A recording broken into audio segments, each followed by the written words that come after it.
Hello friends, creative Shailaja ಚಾನಲ್ಗೆ ನಿಮ್ಮೆಲ್ಲರಿಗೂ ಸ್ವಾಗತ. ಇವತ್ತು ನಾನು ನಿಮಗೆ ಸಾಫ್ಟ್ ಆದ ಗರಿಗರಿಯಾದಂಥ ಪೂರಿ ಹಾಗೂ ವೆಜಿಟೇಬಲ್ ಸಾಗು ಮಾಡೋದು ಹೇಗೆ ಅಂತ ಹೇಳಿಬಿಟ್ಟು ತೋರಿಸ್ಕೊಡ್ತಾ ಇದ್ದೀನಿ. ವಿಡಿಯೋವನ್ನು ಎಲ್ಲೇನೂ ಕೂಡ ಸ್ಕಿಪ್ ಮಾಡಿದಿರಾ, ಸಂಪೂರ್ಣವಾಗಿ ವಿಡಿಯೋ ನೋಡಿ. ಹಾಗೆ ಯಾರೆಲ್ಲ ಮೊದಲಿಗೆ ನನ್ನ ಚಾನಲ್ ನೋಡ್ತಾ ಇದ್ದೀರಾ ಸಬ್ಸ್ಕ್ರೈಬ್ ಮಾಡಿಕೊಂಡು ನೋಡಿ ಅಂತ ಹೇಳ್ತಾ ಈಗ ಮಾಡೋ ವಿಧಾನ ಹೇಗೆ ಅಂತ ತೋರಿಸ್ಕೊಡ್ತೀನಿ. ನೋಡೋಣ ಬನ್ನಿ ಫ್ರೆಂಡ್ಸ್. ಈಗ ಮೊದಲಿಗೆ ಎಲ್ಲ ಒಂದು ತರಕಾರಿಗಳನ್ನು ಇಲ್ಲಿ ನಾನು ಹೆಚ್ಚಿಟ್ಕೊಂಡಿದ್ದೀನಿ. ಕ್ಯಾರೆಟು, ಬೀನ್ಸು, ಆಲೂಗಡ್ಡೆ ಹಾಗೂ ಬಟಾಣಿ ಇಷ್ಟೆಲ್ಲನೂ ಕೂಡ ಒಂದು ಕುಕ್ಕರ್ಗೆ ಹಾಕ್ಬಿಟ್ಟು ಸ್ವಲ್ಪ ನೀರನ್ನು ಹಾಕ್ಬಿಟ್ಟು ಇದನ್ನು ಒಲೆ ಮೇಲೆ ಇದನ್ನು ಬೇಯೋದಕ್ಕೋಸ್ಕರ ಇಟ್ಟುಬಿಡಬೇಕು. ಒಂದು ವಿಸಿಲ್ ಬಂದರೆ ಸಾಕಾಗುತ್ತೆ. ಒಂದು ವಿಸಿಲ್ ಬರೋವರೆಗೂ ಕೂಡ ಇದನ್ನು ನಾವು ಎಲ್ಲ ತರಕಾರಿಗಳನ್ನು ಬೇಯಿಸ್ಕೋಬೇಕು.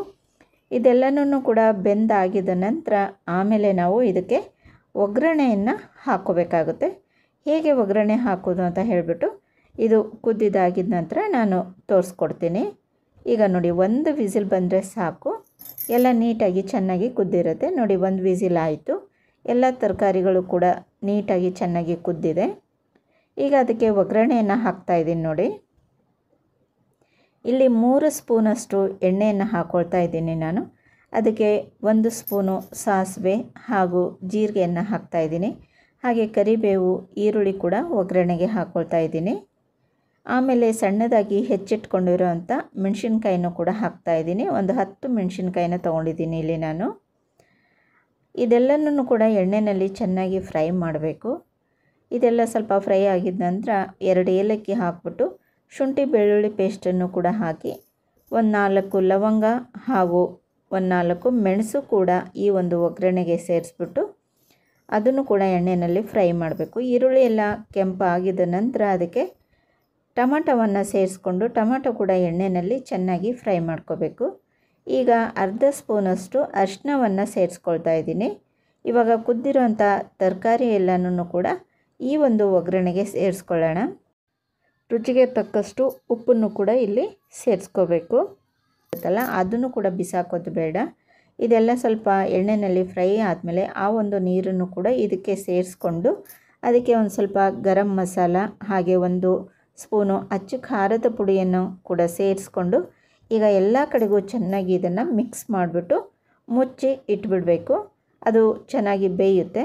ಆಮೇಲೆ ನಾವು 2 ಸ್ಪೂನಷ್ಟು ಇಲ್ಲಿ ಕಡಲೆ ಹಿಟ್ಟನ್ನು ತಗೊಂಡು ಅದಕ್ಕೆ ಸ್ವಲ್ಪ ನೀರನ್ನು ಸೇರಿಸ್ಬಿಟ್ಟು ಚೆನ್ನಾಗಿ ಮಿಕ್ಸ್ ಮಾಡ್ಕೋಬೇಕು. ಇದರಲ್ಲಿ ಗಂಟುಗಳೇನೂ ಇರಬಾರ್ದು. ಆ ಥರ ಮಿಕ್ಸ್ ಮಾಡಿಕೊಂಡು ಈಗ ನಾವು ಈ ಒಗ್ಗರಣೆ ಹಾಕಿರೋವಂಥ ಸಾಗುಗೆ ಅದನ್ನು ಸೇರಿಸ್ಬಿಟ್ಟು ಮತ್ತೆ ನೀಟಾಗಿ ಎಲ್ಲ ಕಡೆಗೂ ಕೂಡ ಈ ಥರ ಕೈ ಆಡಿಸ್ಬಿಟ್ಟು ಆಮೇಲೆ ಮತ್ತೆ ಪ್ಲೇಟ್ ಮುಚ್ಚಿ ಇಟ್ಬಿಡಬೇಕು. ಮತ್ತೆ ಒಂದು 5 ನಿಮಿಷ ಕುದ್ದಿದಾಗಿದ ನಂತರ ಅದಕ್ಕೆ ನಾವು ಕೊತ್ತಂಬರಿ ಸೊಪ್ಪನ್ನು ಕೂಡ ಸೇರಿಸ್ಬಿಟ್ಟು ಆಮೇಲೆ ಎಲ್ಲ ಕೈ ಆಡಿಸಿದ್ರೆ ಆಯಿತು ಫ್ರೆಂಡ್ಸ್. ತರಕಾರಿ ಸಾಗು ರೆಡಿ ಆಯಿತು. ನೋಡಿ ಎಷ್ಟು ಚೆನ್ನಾಗಿ ಎಷ್ಟು ನೀಟಾಗಿ ಬಂದಿದೆ ಅಂತ. ನೋಡ್ತಾ ಇದ್ರೇ ತುಂಬ ಚೆನ್ನಾಗಿ ಕಾಣಿಸ್ತಾ ಇದೆ. ನೋಡಿ, ಪೂರಿ ಜೊತೆಗೆ ಈ ಥರ ತರಕಾರಿ ಸಾಗು ಮಾಡಿದ್ರೆ ತಿನ್ನೋದಕ್ಕೆ ತುಂಬಾ ಟೇಸ್ಟಿಯಾಗಿರುತ್ತೆ. ನೀವು ಕೂಡ ಒಂದು ಸಲ ಈ ಥರ ತರಕಾರಿ ಸಾಗುನ ಟ್ರೈ ಮಾಡಿ ನೋಡಿ ಫ್ರೆಂಡ್ಸ್. ಎಷ್ಟು ಚೆನ್ನಾಗಿ ಎಷ್ಟು ನೀಟಾಗಿ ಬಂದಿದೆ ನೋಡಿ. ಈಗ ಪೂರಿ ಮಾಡೋದಕ್ಕೆ ಇಲ್ಲಿ ನಾನು ಹಿಟ್ಟನ್ನು ಕಲಸಿಟ್ಕೊಂಡಿದ್ದೀನಿ. ಸಣ್ಣದಾಗಿ ಈ ಥರ ಉಳ್ಳೆಗಳನ್ನು ಮಾಡ್ಕೊಂಡಿದ್ದೀನಿ.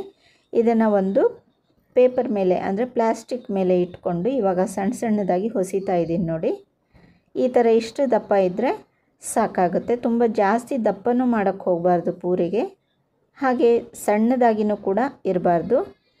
ಈ ಹದದಲ್ಲಿ ಇತ್ತು ಅಂತಂತಂದರೆ ಪೂರಿ ಚೆನ್ನಾಗಿ ನೀಟಾಗಿ ಉಬ್ಬುತ್ತೆ. ಈಗ ಒಲೆ ಮೇಲೆ ಎಣ್ಣೆಯನ್ನು ಕಾಯೋದಕ್ಕೆ ಇಟ್ಬಿಟ್ಟು ಒಂದು 5 ಪೂರು ನಾವು ಮೊದಲಿಗೆ ಒಟ್ಟಿಗೆ ಮಾಡಿ ಇಟ್ಕೊಂಡು ಆಮೇಲೆ ಒಂದೊಂದಾಗಿ ಎಣ್ಣೆಯಲ್ಲಿ ಹಾಕ್ಬಿಟ್ಟು ನಾವು ಅದನ್ನು ಕರಿಬೇಕಾಗುತ್ತೆ. ಮೊದಲಿಗೆ ಎಣ್ಣೆ ಕಾದಿದೆಯೇ ಇಲ್ವಾ ಅಂತ ಒಂದು ಸ್ವಲ್ಪ ಒಂದು ಉಂಡೆ ಹಾಕಿ ನೋಡಿ. ಅದು ಮೇಲೆ ಬಂತು ಅಂದರೆ ಆವಾಗ ನಾವು ಪೂರಿಯನ್ನು ಹಾಕ್ಕೋಬೇಕು.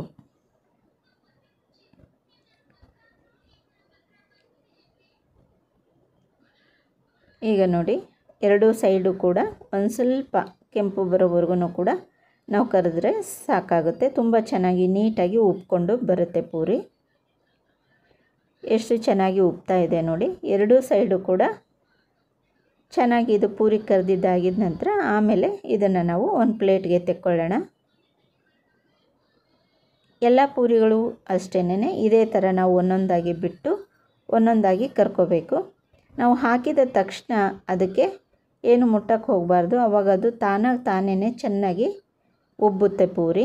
ನಾವು ಅದ್ರ ಮೇಲೆ ಏನಾದರೂ ಸ್ಪೂನ್ ಅದೇನಾದರೂ ಆಡಿಸಿದ್ವಿ ಅಂದರೆ ಮಾತ್ರ ಅದು ಉಬ್ಬೋದಿಲ್ಲ.